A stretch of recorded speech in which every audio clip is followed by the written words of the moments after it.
Well, my name is Rick Deans, and I work for a company called InEight. And you're absolutely right, Phil. Way back in the day, we had a single product called Hard Dollar. It was an estimating project management solution for the construction industry. We have grown over the years. In fact, we'll talk about this during the presentation, but today InEight provides a connected project controls platform that helps owners and contractors really along every stage of a capital project life cycle. So it's really exciting stuff. And what I wanted to do today, it's a little bit of a different twist. We've seen all these great software demos and there's some really good tools out there. What I wanted to talk about today is, okay, you've gone to market, you've looked at some tools. How are we going to implement those tools within our organization? So first off, I wanted to start by maybe talking about a little bit of an industry scorecard here. So a few years ago, the Standish Group, they create a paper called the Chaos Report. And what this Chaos Report found was that only 29%, less than 30% of the software implementation projects that take flight actually succeed. And along with that, 19% of those are considered utter failures. So we don't really have a good scorecard in the industry. You can see the green here, these are the ones that went well. The utter failures are listed here as sort of that charcoal color, but 52% over here in the black, these were not determined successes or utter failures. They were just kind of there. They didn't really achieve their objectives, but they didn't sink the ship either. So interesting statistic there. But that information doesn't live in a bubble. McKinsey found that 17% of large IT projects go so badly, they threaten the very existence of the company.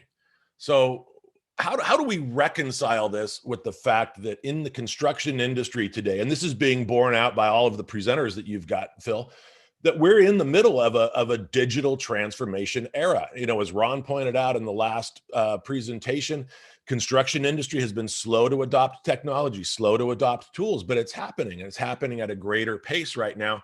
So as we're adopting technology, as we're looking at these tools and we want to get value out of these tools, how do we reconcile the fact that these implementations fail more often than they succeed? Do we simply just stay away from technology? Of course not.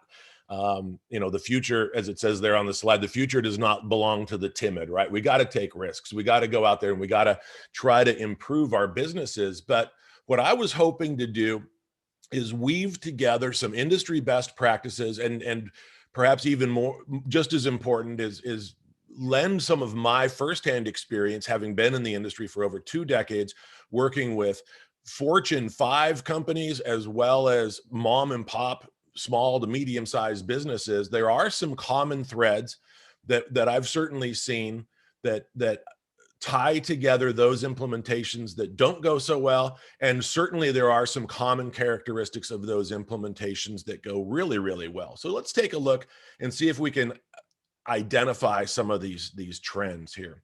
Why do most implementations fail? Well, sometimes the project's objectives are not clearly defined. We're going to keep talking about that issue, but one of the things that I've seen on really, really successful implementations is that there is a finite, capital, all caps, there is a finite list of objectives that the project is going to set out to try to solve.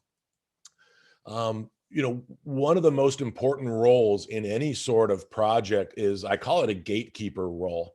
But the idea is to really remind all of the project stakeholders what's in scope and what's out of scope for this particular project. You know, remember those requirements documents that we put together when we were out there searching for solutions? You know, where are those? Are we referencing those during the implementation phase? Sometimes, you know, as a project team, we want to get out there. Maybe we're working with a new group of business users and we want to really be helpful and we want to appease these folks. But what happens is this term called scope creep starts to set in, right? Well, I want it to do this. I want it to do that. And if those are not aligned with the original project objectives, guess what? We've committed to doing more stuff, but on the other hand, we don't have increased budget. We don't have a longer schedule. We don't have access to other resources. So this gatekeeper role is super important to be able to you're not going to win any popularity contests, but you are going to increase your odds of having a successful project. Another thing that I see is no leadership endorsement. And that's a little tricky because obviously someone in a leadership position decided, hey, we have a problem that we need to solve. Let's free up some resources to go out and look for solutions. Okay, look, there's some solutions out there. Let's create some budget. Let's spend some money. Let's write a check. And all of that stuff happens at the leadership level.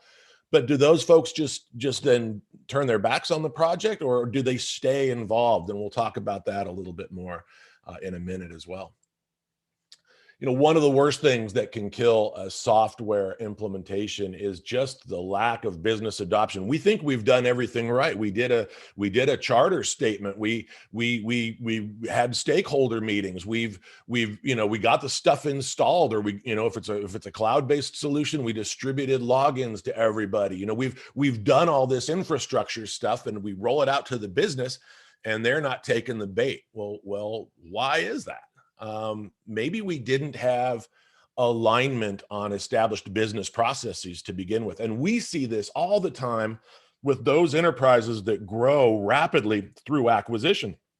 You're bringing together all of these different organizations, all of which have different underlying business processes, different ways of managing through change, different tools, different mindsets. And if we don't have that initial alignment on our business processes, what are we automating? Are we automating chaos? So that's a really key consideration. And I've told a lot of potential customers, look, you guys need to get these business processes straightened out. And they don't have to be uber complex. They just need to be things that people can understand, and understand where they are in the process and what the next steps are, et cetera. Oftentimes I see that there's no alignment on what we call the to-be state. Right? Where is that return on investment? Where are we heading? What are the mile markers to let us know that we're getting there? Do all of the project stakeholders share the same vision? Are all of the different departments aligned on priorities? Hey, this is a huge priority for me, but I can't get anyone in that other department to return my call. So again, this goes back to that, having some leadership and endorsement, et cetera. And one of the worst things that can happen is the business team members aren't really involved until the person shows up to train them, right? So these are some common characteristics that I see in that one group of implementations that don't go so hot.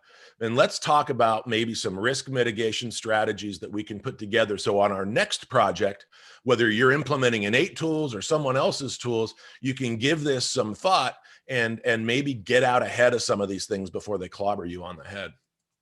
So let's talk about some transformative implementations, some characteristics that we see, and no software or technology presentation would be complete without TLAs. What are TLAs? These are 3-letter acronyms, and we're all guilty of it, right? So we'll have a little bit of fun with this.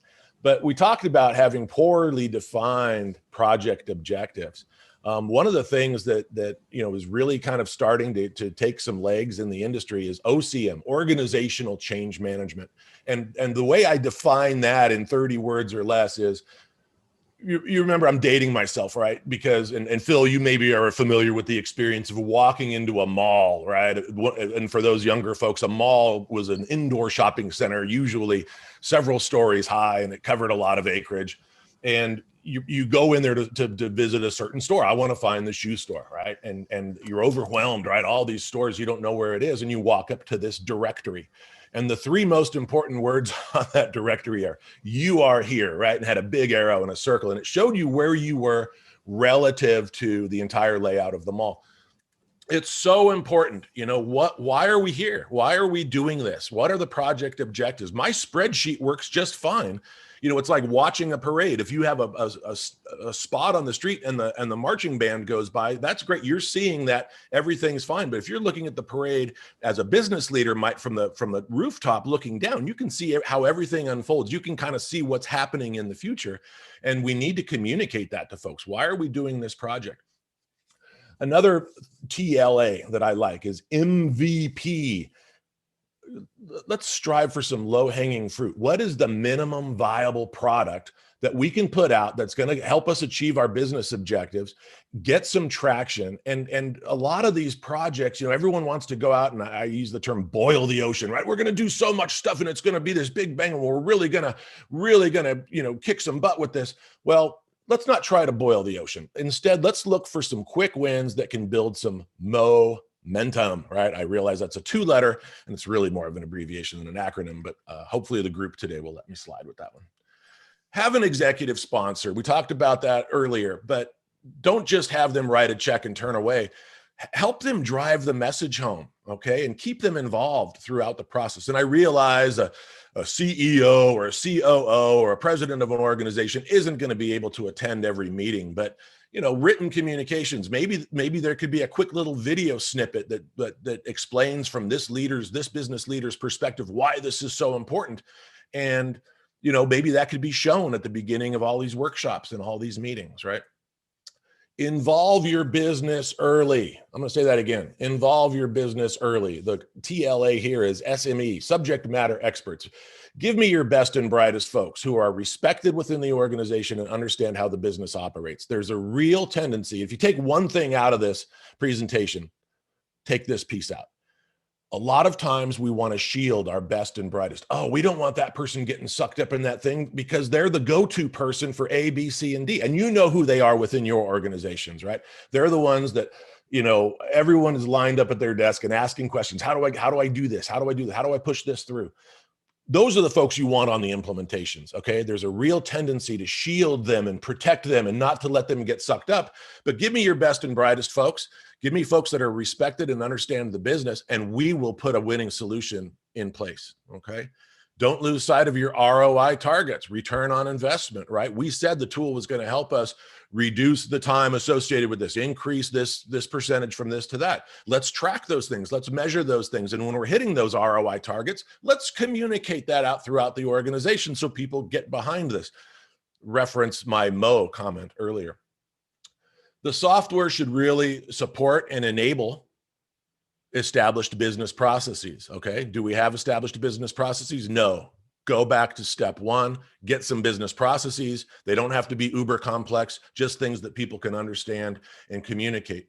And one of the things that we really focus on is this concept of a core team. Sure, hundreds of people are going to use this application once it's stood up. But do we go into a training session and say, well, there's 11 different ways till Sunday to skin a cat in this system. And, they're all different pathways that can lead you to the right answer. That's what I call education. Let's educate the core team.